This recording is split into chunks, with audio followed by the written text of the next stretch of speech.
কেউ কেউ তো ভাবে জামাত ইসলামীর লোকেরা, হুজুররা, এরাও তো রাজনীতি করে, ওরা ইসলামী আইনের কথা কইয়া আসলে ক্ষমতায় যেতে চায়। হে দোস্ত, ক্ষমতা আমরা যেতে চাই, তবে তোমাদের মতো পেটের জন্য না, পকেট ভরার জন্য না, কানাডায় বাড়ি বানানোর জন্য না।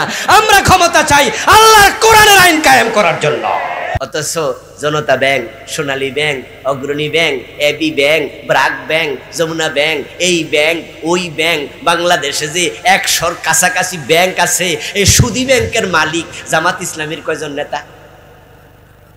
এই সুদী ব্যাংক যে কয়টা আছে সবটির মালিক বিএনপি, সবটির মালিক ধর্ম নিরপেক্ষ যারা আলেম ওলামারা সুদী ব্যাংক প্রতিষ্ঠা করে না। এখন ওইরা যারা আছে ইসলামের বাহিরে, ইসলামী ধ্যান ধারণার বাহিরে, তারা হিসাব করে দেখছে এ দেশে যদি কোরআনের আইন চালু হয় আমাদের সুদী ব্যাংক তো আর চলতে তারা দিবে না। তাহলে আমাদের কোটি কোটি টাকার ব্যবসার কি হবে? কথা বুঝছেন? ওরা হিসাব করে দেখেছে যে সিনেমা আমরা যারা চালাই, ইসলাম আসলে সিনেমা হল থাকবে না, ইসলাম আসলে মদের ব্যবসা থাকবে না, ইসলাম আসলে সুদ খাওয়া যাবে না, ঘুষ খাওয়া যাবে না, দেশের টাকা পাচার করে কানাডায় বেগম পাড়া বানানো যাবে না। তাই ইসলামের পক্ষে যারাই কথা বলে তারা তাদেরকে সুবিধা মতো রাজাকার, সুবিধা মতো যুদ্ধাপরাধী, বয়স যদি না মিলে তাহলে সুবিধা মতো জঙ্গি বানায়া মামলা দিয়ে দেয়, ঠিক কিনা? এই জন্য আমাদের স্লোগান কি? আল্লাহর আইন চাই, সৎলোকের শাসন। সৎলোক দরকার, সৎলোক দরকার, সৎলোক দরকার। আলহামদুলিল্লাহ।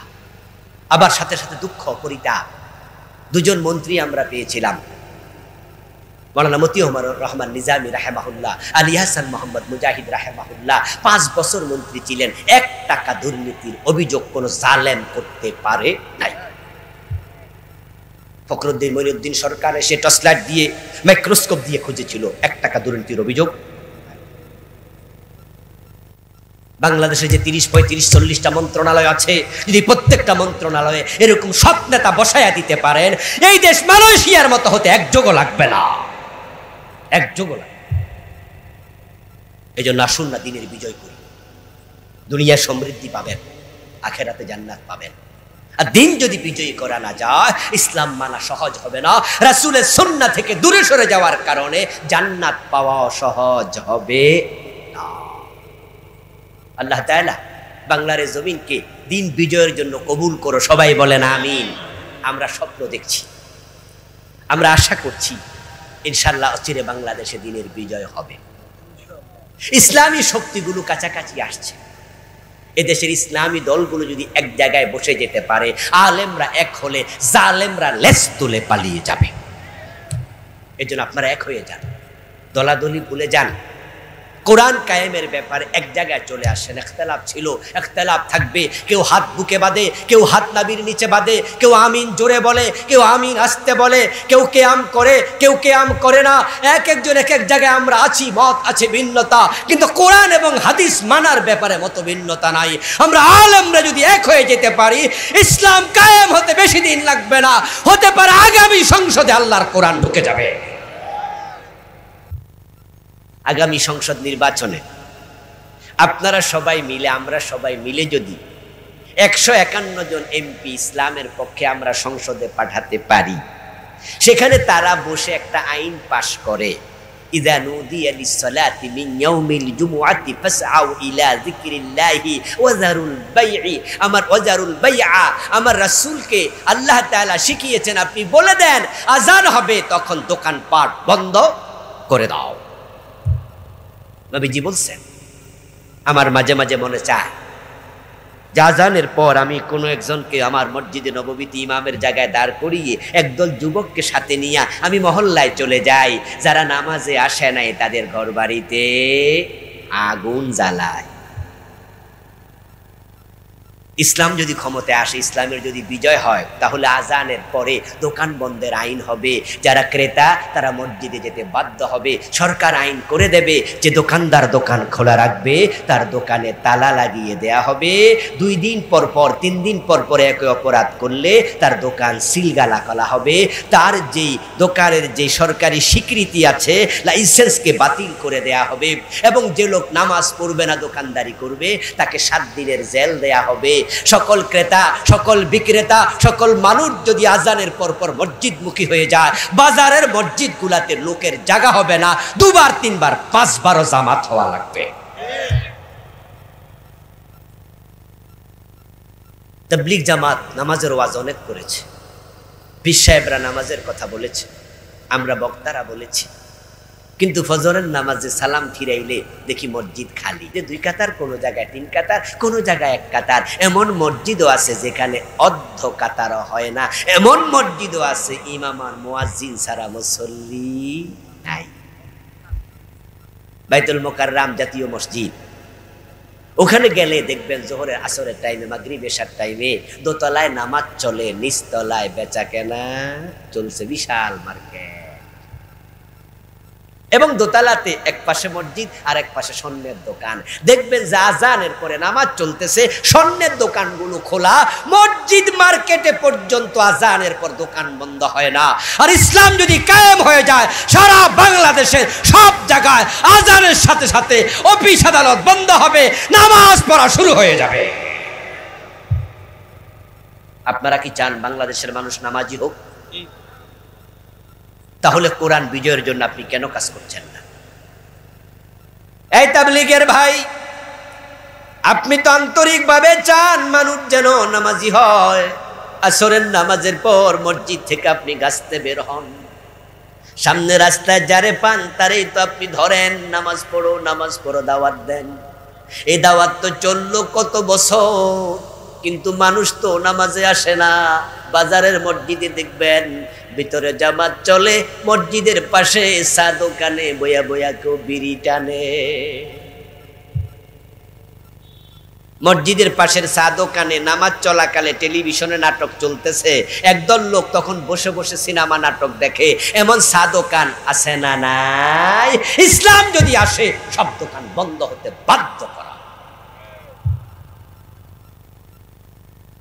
এদেশের আলেম ওলামারা বেপর্দা বেহায়া পড়ার বিরুদ্ধে কত ওয়াজ করলো, কত নসিহত করলো। মেয়েরা পর্দা করো, পর্দা করো, পর্দা করো। ঢাকা শহরে গেলে অবাক হবেন, বারিধারা, বসুন্ধরা, গুলশান, বনানী, ধানমন্ডি, ভিআইপি জোন যেখানে আছে, ওখানে রাস্তার মাঝে এমন শত শত মেয়ে হাঁটে যাদের গায়ে ওড়নাটাও নাই। বাবার সাথে মেয়ে হাঁটতেছে, টি শার্ট পরে, গেঞ্জি কাটতে, যুবতী মেয়ে ড্যাং ড্যাং করে হাঁটতেছে। এটা মুসলমানের দেশ, বুঝাই যায় না। আমরা ওয়াজ করেছি পর্দা করো, পীর সাহেবরা ওয়াজ করেছে, আলেম ওলামারা বলেছে। আগে ছিল 3 পিস, পরে আইছে 2 পিস, কয়দিন পরে হয়তো ওড়না যারা গলায় দেয়, ওড়না ছিল বুকে, ওড়না থাকবে মাথা, এখন মাথার ওড়না, বুকের ওড়না গলায় গেছে, কেউ কেউ ফেলে দিয়েছে।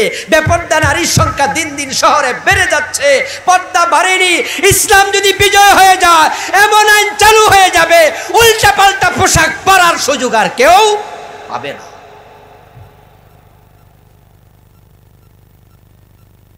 ইসলাম শালীনতা মানতে বাধ্য করবে। সৌদি আরবে আলহামদুলিল্লাহ, আপনারা যারা উমরায় গেছেন, হজে গেছেন, ওখানে আপনি বেপর্দা নারী দেখতে পাবেন না, সফর খাওয়া। আফগানিস্তান ইসলাম কায়েম হয়েছে, সেখানে সফর খাওয়ালা। এখন আপনারা যারা ইসলামের পক্ষের লোক, পর্দার পক্ষের লোক, আপনারা তো ওয়াজ করলেন সিনেমার বিরুদ্ধে। আমাদের বড় বড় আলেমরা ওয়াজ করেছে, সুদের বিরুদ্ধে করেছে, ঘুষের বিরুদ্ধে করেছে। আপনাদের কাছে আমার বিনয়ের সাথে প্রশ্ন, বাংলাদেশে সুদ আগের চেয়ে কমেছে না বেড়েছে? ঘুষ, সিনেমা, নাটক। আজ থেকে 20 বছর আগে যান, 30 বছর আগে যান, এই দেশে সিনেমা হল ছিল জেলা শহরে, পরে আসছে থানা শহরে। বা বিটিভিতে কোনো সিনেমা দেখানো হতো না, পরে আমরা ছোটকালে হঠাৎ করে শুনলাম যে প্রতি শুক্রবারে একটা করে সিনেমা দেবে। অন্য অন্য চ্যানেলগুলো তখন ছিল না, পরে আস্তে আস্তে করে এমন বাড়ছে, এখন তো মোবাইলের কারণে যুবকদের হাতে সিনেমা হল আছে, ঠিক কিনা? কিভাবে ঠেকাবেন? ওয়াজ করে তো ঠেকানো যাবে না।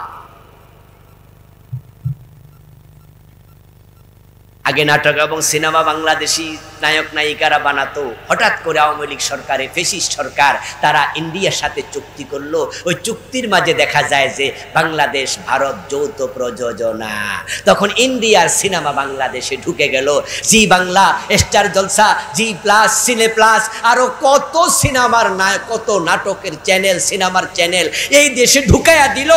এখন এই দেশের যুবকদের বাঁচাতে হলে ইসলাম বিজয় করা ছাড়া চরিত্র বাঁচানোর কোন রাস্তা।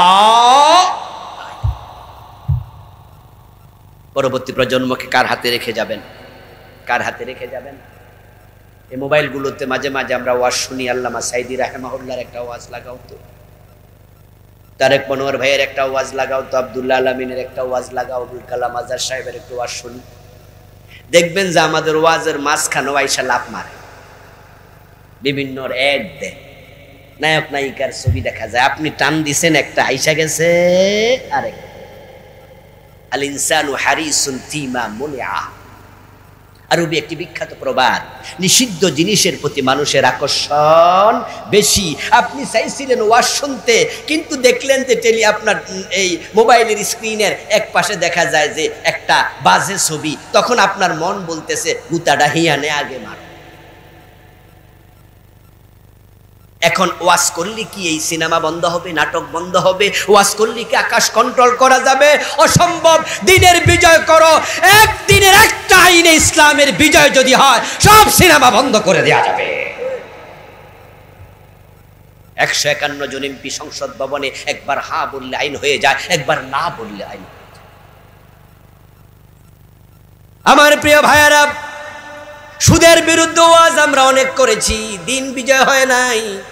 তাই এখন সুদ সমাজের রন্ধ্রে রন্ধ্রে প্রবিষ্ট। অথচ নবীজি বলেছেন, মানা কালা দিরহাম রিবা ওয়া হুয়া ইয়ালাম আন্নাহু ওয়াশাদ্দু মিন সিত্তাতিন ওয়া সালাসিনা জিনা। যে ব্যক্তি জেনে বুঝে 1 টাকা সুদ খাবে, তার আমলনামায় 36 বার জিনার গুনাহ লেখা হবে। لعن رسول الله صلى الله عليه وسلم كلا الربا وموكله وشاهديه وكاتبه وقالهم سواء। নবীজি বলেন, যে সুদ খায়, যে সুদ দেয়, যে সুদের সাক্ষী থাকে, যে সুদ লেখালেখি করে, সবগুলোর উপর আল্লাহর লানত। তারা গুনাহের ব্যাপারে সমান। আর সুদ খাওয়ার সবচেয়ে ছোট গুনাহটা হলো মায়ের সাথে জিনা করা। ওয়াজ করলে সুদ বন্ধ হবে? এই যে আজকের এই মাহফিল, আপনারা তো কয়েক হাজার লোক হবেন। আমরা সবাই মিলে যদি একটা স্লোগান দেই, বাংলাদেশে সুদী ব্যাংক চলতে দেয়া হবে না, এই স্লোগান দিলে কালকে সুদী ব্যাংক বন্ধ হয়ে যাবে, ঠিক না? কিচ্ছু। আর যদি 151 জন এমপি ইসলামের পক্ষে সংসদে পাঠানো যায়, ওরা যদি সুদ বন্ধ করতে চায়, একবার না বলে দেবে, সাথে সাথে সুদ বন্ধ হয়ে যাবে। প্রিয় ভাইরা, দিন বিজয়ের গুরুত্ব এত বেশি, নবী মুহাম্মদকে দায়িত্ব আল্লাহ দিয়েছে। এখন এবার বলুন তো, নবীর দায়িত্ব আমাদের কাঁধে আছে না নাই? নবী কি আর আসবেন? আরে হ্যাঁ না বলে না কেন? নবী আসবেন, এই দায়িত্ব পালন করবে উম্মত। এই জন্য নবীকে অনুসরণ করা ফরজ। আরে দিন কায়েমের কথা আমরা শখে বলি না, কোরআন দিয়ে। রাসূল নিজে চালালেন কোরআন দিয়ে। আর আমাদের 54 বছর বাংলাদেশ কোরআন দিয়ে একদিনও চলেনি। অথচ আমরা পরিচয় দিচ্ছি আমরা পৃথিবীর 2য় বৃহত্তম মুসলিম রাষ্ট্র। এ দেশে নাকি মুসলমানের সংখ্যা 92%। কোরআন দিয়ে একদিনও চলে না। প্রমাণ হয়ে গেল অধিকাংশ মুসলমান তারা রাসূলকে জীবনে বাস্তবে অনুসরণ করছে না। قال رسول الله صلى الله عليه وسلم كل امتي يدخلون الجنة إلا من أبى। নবীজি এর জন্য বলেছেন, 1450 বছর আগে বলে গেছেন, আমার সবগুলো উম্মত জান্নাতে যাবে, তবে অস্বীকারী উম্মত জান্নাতে যাবে না। কিলা মান আবা ইয়া রাসূলুল্লাহ। একজন সাহাবী দাঁড়ালেন, ও নবী, অস্বীকারী উম্মত সে আবার কেমন, সে কে? তাকে আমি জানতে চাই, তার চরিত্র কি? যে জান্নাত পাবে না, উম্মত দাবি করলো কিন্তু জান্নাতে যাবে না, সে কে?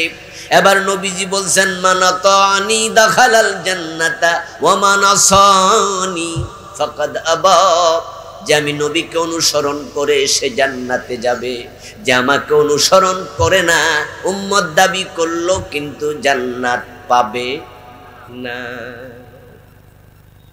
আমার সামনে আজকে যারা আছেন সকলেই কি আমরা জান্নাতে যেতে চাই? হ্যাঁ না বলেন বলেন, আমরা জান্নাতে যেতে চাই। তাহলে রাসূল বলছে আমাকে অনুসরণ না করলে জান্নাত পাবে না।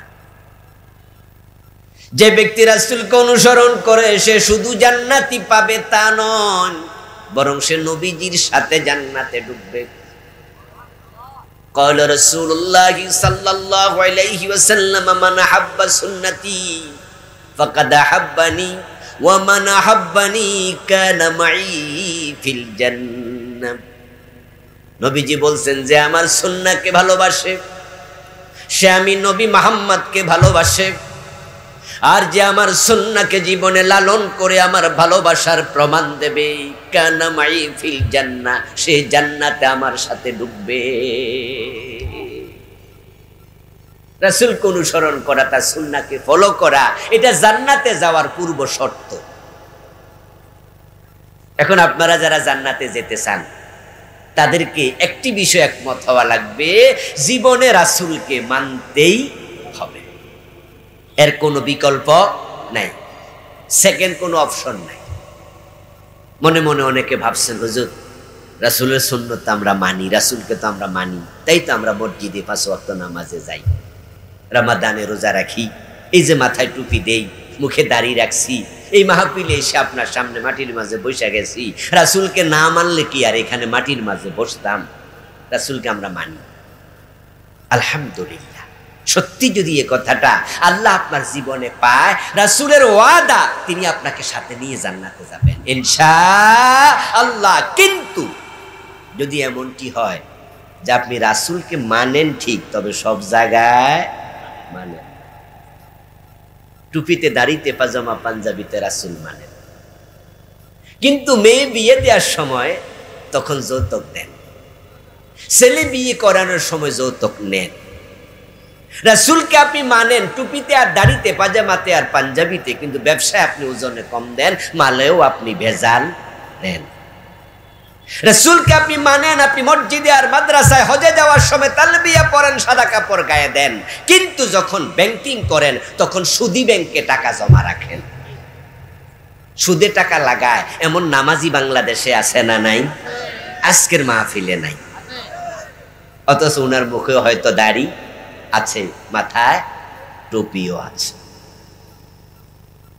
আমার বন্ধু রাসূলকে আমরা মানি না তা নয়, রাসূলকে বিএনপিও মানে, আওয়ামী লীগও মানে, জাতীয় পার্টি নিজামে ইসলাম, জামাতে ইসলাম, হেফাজতে ইসলাম সবাই মানে। এই জন্যই তো আমরা যখন মসজিদে ঢুকি তখন সবাই মিলে ডান পা দেই, এখানে কোন রকমের মতের বৈপরীত্য নাই। সবাই আল্লাহু আকবার বলে নামাজ শুরু করি, সালাম ফিরিয়ে নামাজ শেষ করি। নবীজিকে ফলো করে মাগরিবের নামাজ ফরজ পড়ি কয় রাকাত? যদি কোনো ইমাম 2 রাকাত পরে সালাম ফিরায়, আমরা সালাম ফিরাবো না লোকমা দেব? ওই ইমাম যদি আমার বাবা হয় তাহলে লোকমা দেবো না, ঠিক না? বাবার বিরুদ্ধে কি লোকমা দেবো নাকি? কিন্তু বলবো যে না, আমার রাসূলকে মানার ক্ষেত্রে ভুল যদি বাবাও করে, বাবাকেও ছাড়। মাগরিবের নামাজের ফরজ যদি 2 রাকাত পরে কোনো ফির সালাম ফিরিয়ে দেয়, উনার পিছনে তার মুরিদেরা মুক্তাদি হইয়া মাগরিবের নামাজ পড়ে, তারা 2 রাকাত পরে পীর সাহেবের সাথে সালাম ফিরাবে না লোকমা দেবে? তো রাসূলকে মানে না কইল কেডা? এই যে রাসূলকে মানার কারণে পীর সাহেবরও সার দেয় নাই, বুঝাইয়া দিল আমার রাসূল মাগরিব পড়েছেন 3 রাকাত ফরজ, এর সাথে যদি পীরের নামাজ না মিলে ফিরকেও সার দেব না। আমার রাসূল ছাড়া কাউকে মানি না, তাই সবাই মিলে আমরা মসজিদে রাসূলকে মানলাম। কিন্তু দুঃখজনক কথা হলো মসজিদ থেকে বাইর হইয়া এমপি হইয়া রাষ্ট্র চালাইলাম, মন্ত্রী হইয়া মন্ত্রণালয় চালাইলাম, বিচারক হইয়া হাইকোর্ট সুপ্রিম কোর্ট জজ কোর্ট চালাইলাম, মসজিদে যে আল্লাহ এবং রাসূলকে মানি, আদালতে আল্লাহ রাসূলের আইন মেনে একটা মামলার রায় আর দেয় না।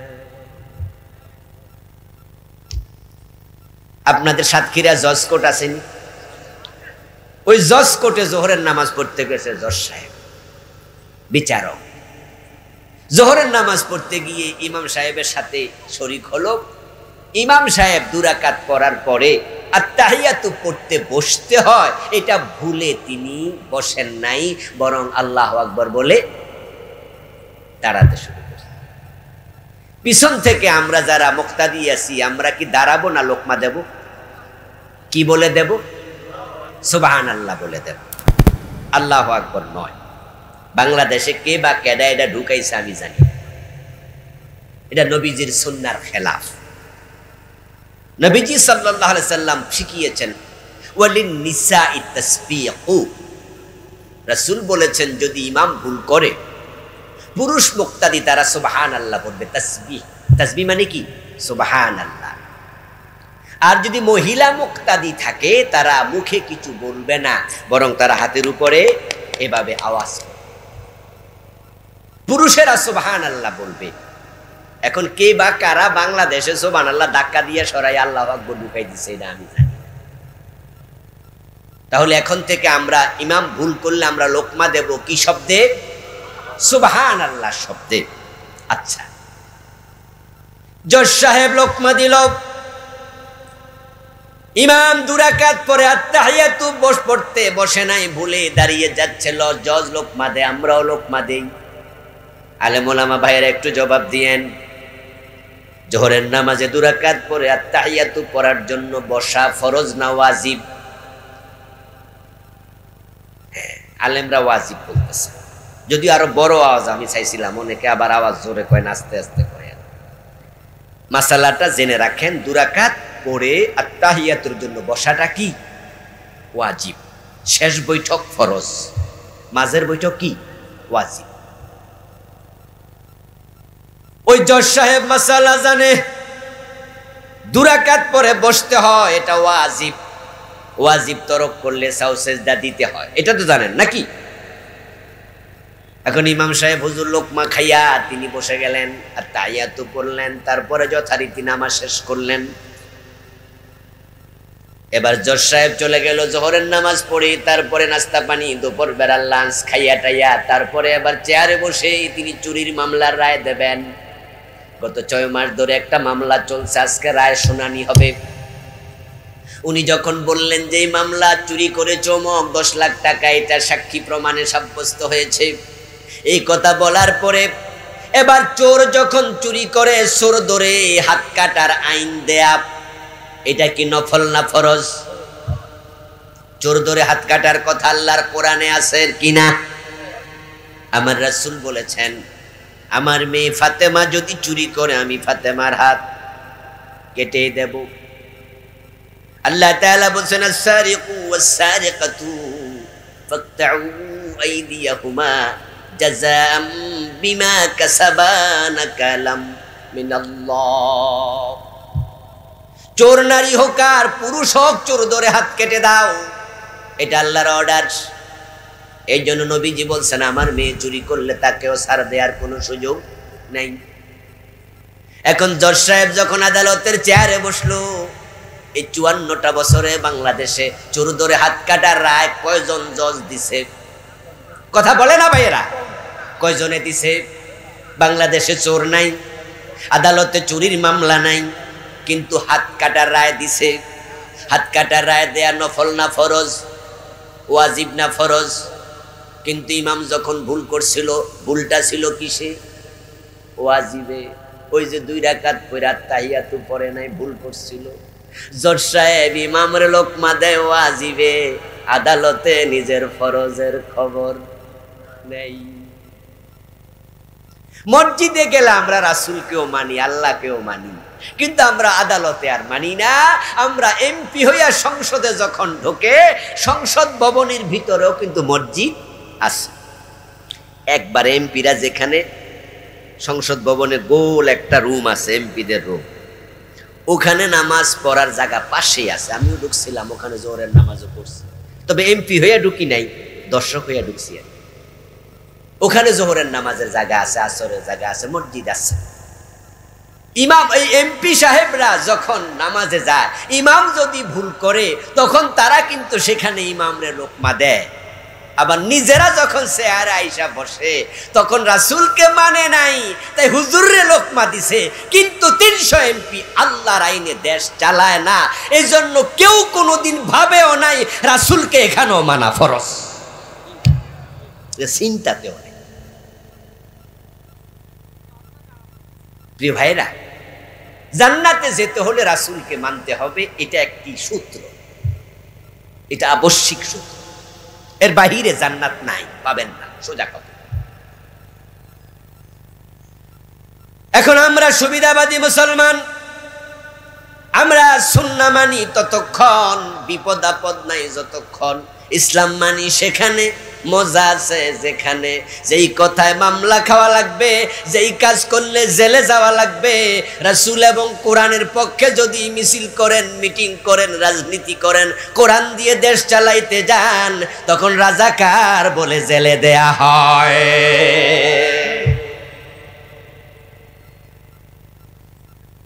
রাসূল যে কোরআন দিয়ে দেশ চালাইছে, সে কোরআনের আইন চাওয়ার কারণে আল্লামা সাইদিকে 13টা বছর জেলে রাখছে। অথচ আল্লামা সাইদি রাজাকার ছিলেন না। আল্লামা সাইদি রাহিমাহুল্লাহ যে রাজাকার না, এটা শেখ হাসিনাও জানে। আরে যুদ্ধ অপরাধী তো বহু দূরের কথা, এটা তো আরো জঘন্য ব্যাপার। আরে যুদ্ধ অপরাধী কারা হয়? যারা যুদ্ধ করে। কথা বোঝেন নাই? যুদ্ধ অপরাধী মানে কি? যুদ্ধ চলাকালে যারা দুই গ্রুপ যুদ্ধ করছে, ওই যুদ্ধের মাঝে লুট করছে, দর্শন করছে, খুন করছে, ওরা যুদ্ধে গিয়ে অপরাধ করেছে, যুদ্ধযোগ অপরাধী, যুদ্ধ অপরাধী। তো যুদ্ধ তো হয়েছিল পাকিস্তানি সৈন্যের সাথে, ইন্ডিয়া এবং বাংলাদেশের মুক্তিযোদ্ধাদের। এখন যারা আল্লামা সাইদি আছে, নিজামী আছে, তারা কি যুদ্ধ করছে? তো তারা যুদ্ধ অপরাধী হয় কেন? তারা যুদ্ধই করেন। আপনি কি বিবেক নাই? বোঝেন না কথা? আরে যুদ্ধ না করলে অপরাধী হয়, যুদ্ধ অপরাধী হয়। ওরা তো যুদ্ধই চায় না। আলী হাসান, মোহাম্মদ মুজাহিদ, আব্দুল কাদের মোল্লা রাহিমাহুল্লাহ, মীর কাসেম আলী, ওরা কি যুদ্ধ করছিল? যুদ্ধ তো করছে পাকিস্তানের সৈন্যরা আর বাংলাদেশের মুক্তিযোদ্ধারা, সাথে যোগ দিয়েছে ইন্ডিয়ার সৈন্য। ঠিক কিনা? ঠিক কিনা? তো ওরা যুদ্ধ করে না, যুদ্ধ অপরাধী হয় কেন? আগে শুনতাম ওরা রাজাকার, কিন্তু গত এই জালেম সরকার আইসা কয় যে রাজাকার শব্দ দিয়া ফাঁসি দেয়া যায় না, কারণ রাজাকার শব্দের অর্থ হলো সাহায্যকারী। কথা বুঝছেন? রাজাকারকে বাংলায় বলে স্বেচ্ছাসেবক, আর প্রকৃত শব্দটা হলো রেদাকার। কার কার কার মানে করা, রেদা মানে স্বেচ্ছায় করা। কার থেকে কারওয়ান বাজার, আমাদের ঢাকা একটা জায়গা আছে না ফার্ম গেটের পাশে, যার নাম কি কারওয়ান বাজার, সেখানে লোকেরা কাজ করতো, স্বেচ্ছায় কাজ করে, এই জন্য কারওয়ান বাজার বলে। রেদা কার, কার মানে করা, রেদা মানে স্বেচ্ছা, ইচ্ছা করে কাজ করা, এই জন্য রাজাকার মানে হচ্ছে স্বেচ্ছাসেবক। তো ওরা দেখছে যে রাজাকার শব্দ দিয়া ফাঁসি দেয়া যাবে না, কিন্তু যুদ্ধ অপরাধী দিয়া ফাঁসি দেয়া যায়। এই জন্য জালেম গুলো, যেই লোকেরা যুদ্ধই করে নাই, ওদেরকে যুদ্ধ অপরাধী বানায় ফাঁসি দিয়েছে, ওদের উপর আল্লাহর গজব পড়েছে। জন্য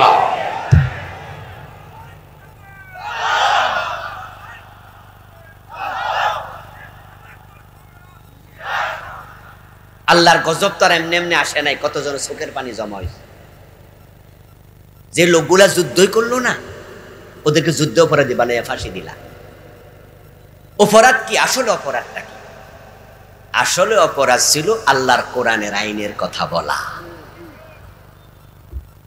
আল্লামা সাইদি রহমতুল্লাহ আলাই উনার ছেলে যখন মারা গেল, রফিক বুলবুল সাইদি, সেদিন জানাজার নামাজে আমি উপস্থিত ছিলাম। ঠিক আল্লামা সাইদির সামনে দাঁড়ানো ছিলাম। ছোট্ট একটা প্যান্ডেল এরকম বানাইছে, হাজার হাজার মানুষ সামনে। হুজুর মাইক হাতে নিয়ে বক্তৃতা দেয়, ঠিক 1-1.5 হাত 2 হাত দূরে আমি দাঁড়ানো ছিলাম। হুজুরের মুখ থেকে সেদিনে কানে শুনেছি, তিনি বলেছিলেন, আল্লাহর ইজ্জতের কসম, আল্লাহর জাতের কসম, 71-এর কোন অপরাধের ধুলা বালি কাদা আমি সাইদির গায়ে লাগে নাই, লাগে নাই, লাগে। উনি বলছে যে ওই যে ধুলাবালি কাদা ছিল 71-এ কিছু রাজাকারী এসেছিল, আমার গায়ে কোনো কাদা লাগে নাই। এর মানে আমি এর সাথে জড়িত ছিলাম না। ছেলের লাশ সামনে রেখে বলছে। আসলে প্রিয় ভাইয়েরা, আল্লামা সাইদি রাহিমাহুল্লাহ তিনি রাজাকার নন, যুদ্ধ অপরাধী তো নাই। ওনার বিরুদ্ধে দর্শনের মামলা দিল, এগুলো মিথ্যা। খুনের মামলা দিলে এগুলো মিথ্যা। এগুলো যে মিথ্যা বানোয়াট, এটা শেখ হাসিনা নিজেও, বিচারকও জানে। এই জন্য স্কাইপি কেলেঙ্কারি, 2 বিচারকের কথোপকথন এগুলো প্রকাশ পেয়েছিল। এটা যে মিথ্যা, এটা বিচারকরা জানে। যে বিচারক ওনার মামলার রায় শুনিয়েছিল, ওই বিচারকও সেদিন বলেছিল আমার সামনে কোরআন হাতে নিয়ে যে আল্লামা সাইদি দাঁড়িয়ে আছে, আমি তার মামলার রায় দিচ্ছি না, আমি দিচ্ছি দেলু রাজাকার, দেলু শিকদার। তারা জানে দেলু শিকদার আর আল্লামা সাইদি এক ব্যক্তি না। এখন প্রশ্ন হলো, কেন আল্লামা সাইদিকে জেলে রাখা হলো? তিনি রাজাকার যদি না হন, তিনি যদি যুদ্ধ অপরাধী না হন, উত্তরটা কোরআনে আছে। কোথায় আছে? সূরা বুরুজে আল্লাহ উত্তর দিয়েছেন। নবীজি মুহাম্মদ সাল্লাল্লাহু আলাইহি ওয়াসাল্লামকে 100 উট দেবে ঘোষণা দিয়ে কল্লা কাটতে চেয়েছিল। আপনাদের কাছে আমার প্রশ্ন, রাসূল কি আসলে অপরাধী ছিলেন? তো কোন কারণে কল্লা কাটতে চাইছে? তার উত্তর কোরআনে আছে না নাই? হযরত জাকারিয়া আলাইহিস সালামকে কি করাত দিয়ে 2 টুকরা করা হয় নাই? উনি কি অপরাধী ছিলেন? তাহলে কোন কারণে? ওই কারণটার উত্তর কোরআনে নাই। সবগুলো উত্তর আল্লাহ কোরআনে একসাথে দিয়েছেন। সেটা হচ্ছে ওয়ামা নাকামু মিনহুম ইল্লা আন ইউমিনু বিল্লাহিল আজিজিল হামিদ। প্রিয় ভাইয়েরা, মসজিদে গিয়ে রাসূলকে মানা সহজ, আমরা সুন্নাহ মানি না তা নয়, মানি। ততক্ষণ মানবো যতক্ষণ রিস্ক নাই। কিন্তু কোরআন দিয়ে দেশ চালানোর কথা বলা সহজ নয়। আল্লামা সাইদি যদি নামাজ রোজার ওয়াজ করতেন, পীর হইয়া মুরিদ বানাইতেন, জিকিরের তালিম দিতেন, আল্লাহর জমিনে আল্লাহর আইনের কথা না বলতেন, আল্লামা সাইদিকেও রাজাকার বানানো হতো না। তিনি যখন বলেছেন যে না, জমিন যার, আইন চলবে শুধুই তার, তিনি তার প্রতিটা মাহফিলে বাঘের মতো হুঙ্কার দিয়ে, সিংহের মতো গর্জন দিয়ে বলতেন, আল্লাহ ছাড়া কারো আইন মানা যাবে না। আর ওই জালেমগুলো হিসাব করে দেখছে, নবীজির মতো নামাজ পড়লে, নবীজির মতো টুপি মাথা দিলে অসুবিধা নাই, কিন্তু নবীজির মতো দেশ চালাইলে অনেক অসুবিধা। কারণ নবীর মতো কোরআন দিয়ে দেশ চললে তাদের সুদের ব্যবসার থাকবে না। আমার বন্ধু, আমি তখন ওই এসআইকে দারোগারে বললাম, গজব তো শুধু শুধু আসে নাই। কারণ যখন মাজলুম বদদোয়া দেয়, রাসূল বলছেন মাজলুমের বদদোয়া এবং আল্লাহর মাঝখানে কোনো পর্দা থাকে না। এই নিরপরাধ মানুষগুলাকে ধরছে আল্লামা সাইদিরে 13টা বছর জেলখানায় ফসাইছে। শেষ পর্যন্ত উনাকে হাসপাতালে নিয়ে সুস্থ মানুষটাকে বিষ প্রয়োগ করে হত্যা করেছে। এখন রাসূলুল্লাহ সাল্লাল্লাহু আলাইহি ওয়াসাল্লামের সুন্নাহ শুধু মসজিদে নয়, যখন একজন মুসলমান মসজিদে থাকবে তখন সুন্নাহ মেনে মসজিদে নামাজ পড়বে, ইমামতি করবে, মসজিদ থেকে সুন্নাহ মেনে বের হবে, সুন্নাহ মেনে ঢুকবে। ওই মুসলমান যখন ব্যবসা করবে, রাসূলের সুন্নাহ ব্যবসার মাঝে আছে না নাই? রাসূল কি ব্যবসা করেন নাই? যখন বিয়ে করতে যাবেন, বিয়ে জীবনে রাসূলের সুন্নাহ আছে কিনা? যখন খাবেন, খাওয়াতে সুন্নাহ নাই? যখন ঘুমাবেন, ঘুমানোর সময় সুন্নাহ নাই?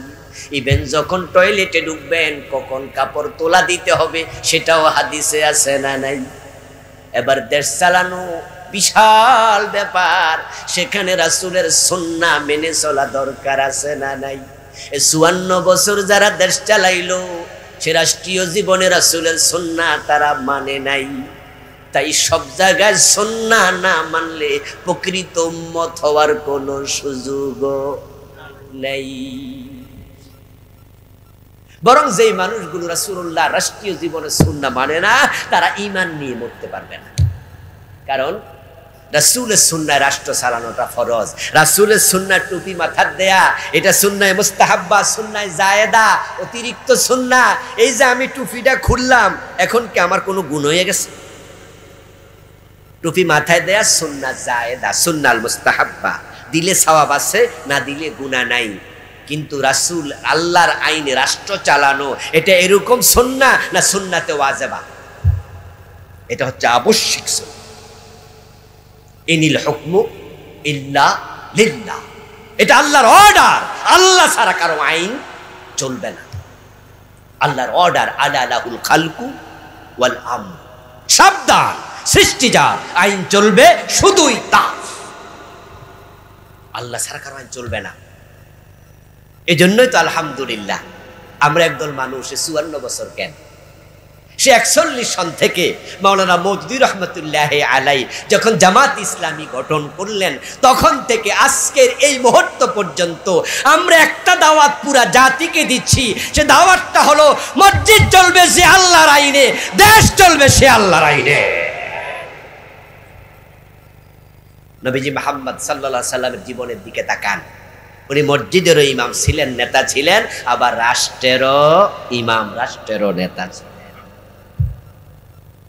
রাসূলুল্লাহর জীবন আমাদের জন্য আদর্শ, উনাকে অনুসরণ করা ফরজ।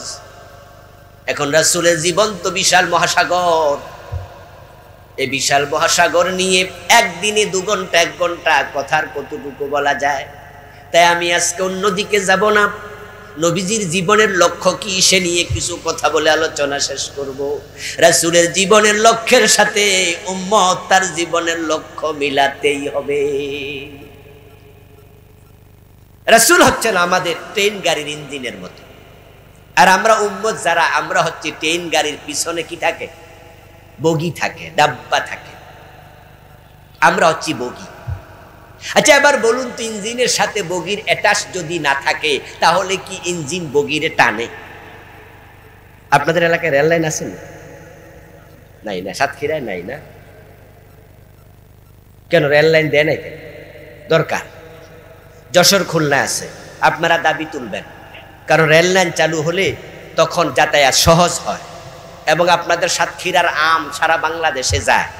যদি সাতক্ষীরা থেকে রেলের ভিতরে যে রেলগুলো মালবাহী রেল আছে ওগুলোতে আম যদি সাপ্লাই দেয় কম খরচ হবে, ঠিক না? এজন্য সাতক্ষীরার সাথে রেল যাতায়াত হওয়া উচিত। সামনে যে রেল মন্ত্রী হবে আমি অগ্রিম দাবি জানাইয়া গেলাম সাতক্ষীরাবাসীর পক্ষ থেকে, সাতক্ষীরার সাথে দেশের রেল যোগাযোগ সংযোগ দিতে এটা দেয়া উচিত। প্রিয় ভাইরা আসুন, রেল যদি নাও থাকে কিন্তু রেলগাড়ি দেখছেন তো ইঞ্জিন কি পিছনে না সামনে? সামনে। যেই বগিটা রেলগাড়ির ইঞ্জিনের সাথে অ্যাটাচ হয়ে গেল, এবার ইঞ্জিন যায় যেখানে সে টেনে টেনে তার বগিটা নিয়ে যাবে সেখানে। কিন্তু যেই ইঞ্জিনটা অ্যাটাচ হবে না, যে বগিটা ইঞ্জিনের সাথে অ্যাটাচ হবে না, ওই বগিটা কিন্তু পড়ে থাকবে, ইঞ্জিন তাকে টানবে না। এখন রাসূল যদি ইঞ্জিন হয় তাহলে ওনার সাথে আমাদের জীবনের লক্ষ্য অ্যাটাচ করা দরকার আছে না নাই? লক্ষ্য মানে পরিকল্পনা, প্ল্যান, প্রোগ্রাম। বলুন তো কাজ আগে না পরিকল্পনা আগে? এই মাইকলা কি হলো তোমার? কাজ আগে না পরিকল্পনা আগে? কথা বলে না, বুঝে না লোকেরা। বলুন না, কাজ আগে না পরিকল্পনা আগে? এই যে 4 তলা 5 তলা বিল্ডিং দেখেন, ওরা কি হুট করে কাজ শুরু করছেন? আগে প্ল্যান করছে। ইয়েস, আগে প্ল্যান। যেই কাজ যত গুরুত্বপূর্ণ তার প্ল্যানে সময় দেয়া লাগে ততই বেশি গুরুত্বের সাথে, নচেত কাজ সাকসেস হয় না। এই জন্য প্ল্যান আগে হবে। নবীজি মুহাম্মদ দুনিয়া কেন আসছে এটাই জানলেন না, তাহলে আপনি উম্মত হবেন কেন? এই জন্য প্ল্যানটা আগে জানুন, আল্লাহ কোন প্ল্যানে পাঠিয়েছে। বাংলাদেশে 92% মুসলমান, এই দেশে ইসলাম নাই, না থাকার পিছনে কারণ অধিকাংশ মুসলমান রাসূলের জীবনের লক্ষ্য জানেই না, মানা তো দূরের কথা। রাসূল কেন আসছে? ইসলাম প্রচার করতে আসছে। রাসূল কেন আসছে? রাসূলের কাম ছিল নামাজ রোজা হজ যাকাত শিখাবে, জিকির আজকার শিখাবে, তাসবিহ তালিম শিখাবে, এই হালাল হারাম শিখাবে। এগুলো শিখানোর জন্য রাসূল এসেছেন। এগুলো আমাদের বোধ, আমরা মনে করি। কিন্তু কোরআন মাজিদে 3টি সূরা 3টি আয়াতে আল্লাহ মাত্র একটা লক্ষ্য বলেছে, লিউযহিরাহু আলাদ্দীনি কুল্লিহি, আমি নবী পাঠিয়েছি আমার জমিনে ইসলামের বিজয় করার জন্য। 3 সূরা 3 আয়াতে এক কথা 3 বার বলেছেন। আমি আল্লাহ আমার রাসূল পাঠিয়েছি, আমার রাসূলের জীবনের লক্ষ্য হচ্ছে জমিনে ইসলামের বিজয় করা। ইসলামের বিজয় যদি হয় তাহলে নামাজের জন্য আলাদা ওয়াজ করার কোনো প্রয়োজন আর হবে না। নবীজি সাল্লাল্লাহু আলাইহি ওয়াসাল্লাম 13 বছর মক্কায় ছিলেন। কোরআন মাজিদের ৮৬টা সূরা মক্কায় নাজিল হয়ে গেল, কিন্তু মক্কার জমিনে দ্বীনের বিজয় তিনি করতে পারেন নাই। বরং আল্লাহর কোরআন নিয়ে মক্কার সংসদ দারুন নাদওয়াতে ঢোকার কোনো পরিবেশ তিনি পান নাই। মক্কার লোকেরা দারুন নাদওয়াতে বসে সিদ্ধান্ত নিয়েছিল, লা তাসমাউ লিহাদাল কুরআন ওয়ালগাউ ফীহি লাআল্লাকুম তাগলিবুন। মুহাম্মদ যেখানে কোরআন পড়বে সেখানে কোরআন শুনতে যাওয়া যাবে না। আবু জেহেলরা সিদ্ধান্ত নিয়েছে দারুন নাদওয়াতে, মক্কার সংসদ ভবনে, যে মুহাম্মাদের কোরআন শুনতে যাওয়া যাবে না। ওয়ালগাউ ফীহি, বরং সে যেখানে কোরআন পড়ে সেখানে গন্ডগোল লাগাও, নাউজুবিল্লাহ পড়েন। এজন্য মক্কায় কোরআনের বিজয় হয় নাই। আবু জেহেলদের সিদ্ধান্তের সাথে এই ফেসিস সরকারের কাজের মিল ছিল। এই জন্য তারাও মাহফিল 144 জারি করত, আলেম ওলামাদেরকে ঠেকাইতো। শুধুমাত্র নামের পার্থক্য, ওরা ছিল আবু জেহেল আর ওরা ছিল আব্দুল্লাহ, যারা কোরআনের নাম দিয়া নিজের নাম রেখে, নবীর নামে নাম রাখে, মুসলমানের নামে নাম রাখে, আবার কোরআনের আইনের বিরোধিতা করে। তারা আব্দুল্লাহ ইবনে উবাইয়ের মতো মুনাফিক মুনাফিক মুনাফিক। নবীজি মক্কায় 13 বছর থেকে হিজরত করে মদিনায় যাচ্ছেন। হিজরতের পথে তিনি মনে মনে ভাবেন, দিন বিজয়ের দায়িত্ব আল্লাহ আমারে দিল, ওয়ারাব্বাকা ফাকাব্বির, তোমার রবের মহানত্ব ঘোষণা করো। তো আল্লাহকে মহানত্ব, আল্লাহর মহানত্ব কেমনে প্রতিষ্ঠিত করব? আমি তো মক্কার সংসদে কোরআন নিয়ে ঢুকতে পারলাম না, এখন মদিনায় যাচ্ছি। আচ্ছা, মদিনায় যাওয়ার পরে মদিনার সংসদে দেখি আরেক আবু জেহেল লাঠি নিয়ে বসে আছে, তাহলে কোরআন নিয়ে ঢুকতে দেবে তো? তো যাইয়া লাভটাকে হিজরত করে কি লাভ? আমার রাসূল মনে মনে ভাবছেন। আপনাদের কাছে আমার প্রশ্ন, মানুষের মনের খবর সবচেয়ে বেশি জানেন কে? আরশের মালিক তাকায় দেখে আমার নবীর মনের ভিতরে চিন্তা যে হিজরত করে যদি মদিনায় যাই, সেখানে আবার দিন কায়েমের, ইসলাম বিজয়ের পরিবেশ না পাই, তাহলে হিজরত করে লাভটা কি? তখন আল্লাহ তাআলা জিবরিল আমিনকে পাঠালেন, ও নবী আপনি দোয়া করুন, ওয়াকুর রব্বি আদখিলনি মুদখালা সিদকিন ওয়া আখরিজনি মুখরাজা সিদকিন ওয়াজআলনি মিন লাদুনকা সুলতানান নাসীরা। হে নবী আপনি আমার কাছে দোয়া করেন, আল্লাহ তুমি আমাকে রাষ্ট্র ক্ষমতা দিয়ে সাহায্য করো। সুবহানাল্লাহ। ওয়াজআলনি, ও আমার রব তুমি আমাকে দাও, মিন লাদুনকা তোমার পক্ষ থেকে, সুলতানান নাসীরা এমন রাষ্ট্র ক্ষমতা যা দিন বিজয়ের জন্য সাহায্যকারী হবে। রাসূলকে আল্লাহ তাআলা শিখালেন আপনি রাষ্ট্র ক্ষমতা চান। এর মানে কি দাঁড়ালো? রাষ্ট্র ক্ষমতা না গেলে দিন বিজয় করা যায় না। আসলে তো চোর ধরে হাত কাটা, এটা কি ব্যক্তির কাজ না রাষ্ট্রের কাজ? বলেন না, বলেন না, কথা বলেন না ভাইয়ারা, এটা কি ব্যক্তির কাজ না রাষ্ট্রের কাজ? ডাকাত ধরে শুলে দেয়া, জেনা করলে পাথর মারা, 100 বেত্রাঘাত করা, মদ পান করলে 80 বেত লাগানো, এগুলা ব্যক্তির কাজ না রাষ্ট্রের কাজ? রাসূল কি মদ খাইলে 80 বেত লাগান নাই? ওমর তো নিজের ছেলেকেও ছাড় দেন নাই। কবি নজরুল চমৎকার ভাবে বলেছিলেন, মদ্যপানের অপরাধে প্রিয় পুত্রকে নিজ করে মেরেছ দোররা, মরেছে পুত্র তোমারই চোখের পরে। রাষ্ট্রীয় ক্ষমতায় না গেলে আপনি আজান হলে দোকান বন্ধের আইন করতে পারবেন না। রাষ্ট্রীয় ক্ষমতায় না গেলে যাকাত ভিত্তিক অর্থ ব্যবস্থা চালু করার সুযোগ আপনি পাবেন না। এটা রাষ্ট্রের কাজ। তুখাযু মিন আগনিয়াইহিম ফাতুরাদ্দু ইলা ফুকারাইহিম। যাকাত তুলবে রাষ্ট্র, যাকাত বন্টন করবে রাষ্ট্র, চোর ধরে হাত কাটবে রাষ্ট্র। এটা রাষ্ট্রীয় কাজ।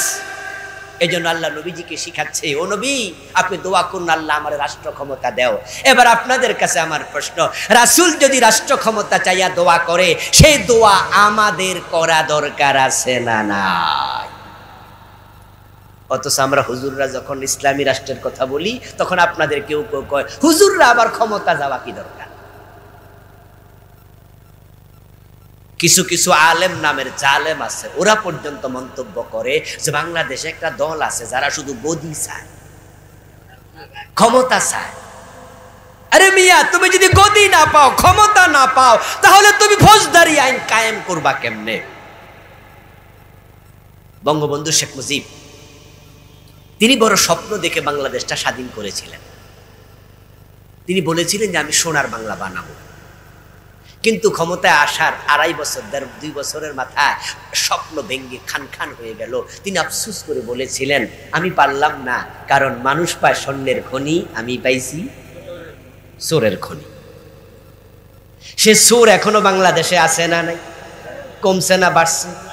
কিন্তু তিনি যদি চুরি বন্ধ করার জন্য কোরআনের আইন চালু করতেন, হাত কাটা, তাহলে কিন্তু হাত কাটার আইন যদি 6 মাস চালু রাখা যায়, দেশকে চুরি মুক্ত করা সম্ভব হবে। একটা হাত কাটা চোর দেখে 100,000 চোর চুরি ছেড়ে দেবে। ঠেলার নাম বাবাজি, মায়ের উপর ওষুধ। আমাদের সরকার আইন করছে, বিজিবি, র্যাব, পুলিশ সবাই দিয়া মাদক নিয়ন্ত্রণ করার জন্য বিভিন্ন জায়গায় টহল বাহিনী পাঠায়। একবারে আপনার বর্ডারে দেখবেন যে বিজিবির টহল চলছে, এবং কক্সবাজার থেকে বাংলাদেশে আপনার ঢুকবেন, টেকনাফ থেকে দেখবেন 1 মাইল 2 মাইল 3 মাইল পরে বিভিন্ন তল্লাশি চলছে। ইয়াবা আসতে যেন না পারে, হেরোইন, ফেন্সিডিল আসতে না পারে। এরপরও বাংলাদেশে মদ আছে না নাই? কারণ কি? কারণ হচ্ছে তারা এক পথে আসতে দেয় না, আরেক পথে ঢুকে যায়। এবং হোটেল শেরাটনে যদি যায়, তাহলে পুলিশও আর অভিযান চালায় না, ওখানে নীরবে বইয়া বইয়া মজা করে মদ খাওয়া যায়, কারণ সেখানে মদ খাওয়ার লাইসেন্স আছে। 5 স্টার হোটেলগুলোতে মদের অনুমতি আছে। আমাদের রাষ্ট্রের বিভিন্ন বড় বড় অফিস আদালতগুলোতে মদের লাইসেন্স আছে, চলছে মদ খাওয়া। এখন ঢুকে যাচ্ছে মদ, কিন্তু সরকার বলছে 0 টলারেন্স, মদ বন্ধ করা যাচ্ছে না। আমি বলবো, মদ বন্ধ যদি করতে চাও, তাহলে তোমাদের 0 টলারেন্সে সব নীতি বাদ দাও। হযরত ওমরের মতো রাষ্ট্রীয় অনুশাসন চালু করে 80 বেদ দেয়া শুরু করে দাও।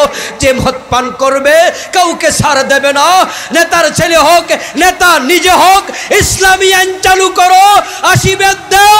6 মাস পরে বাংলার সীমানায় মাদকের বোতল পাওয়া যাবে না। দিন বিজয় ছাড়া মদ বন্ধ হবে না, সুদ ঘোষ বন্ধ হবে না, কোনোটাই হবে না।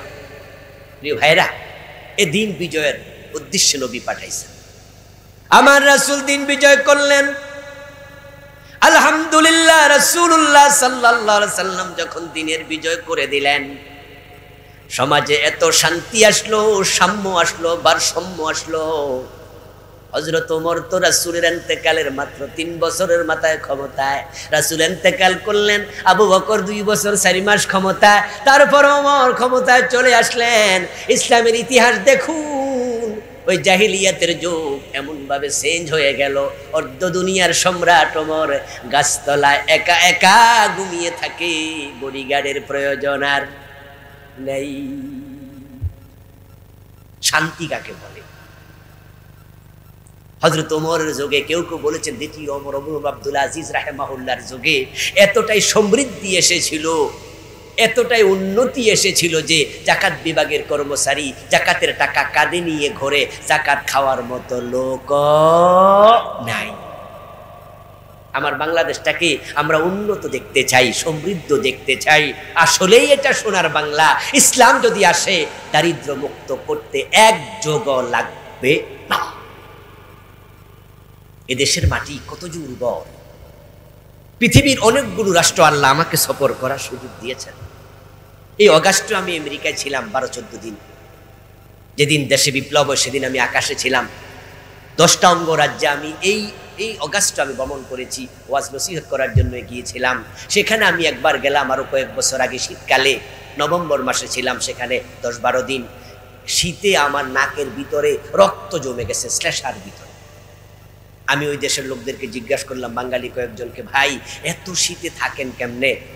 ওরা বলছে, হুজুর শীত কারে কয়, এটা ডিসেম্বরের শেষ, এটের ভাই, নভেম্বর তো শীত আসেই নাই। আমি বললাম, না আসলে অবস্থা, তাহলে ওই পর্যন্ত আমি এদেশে থাকবো না।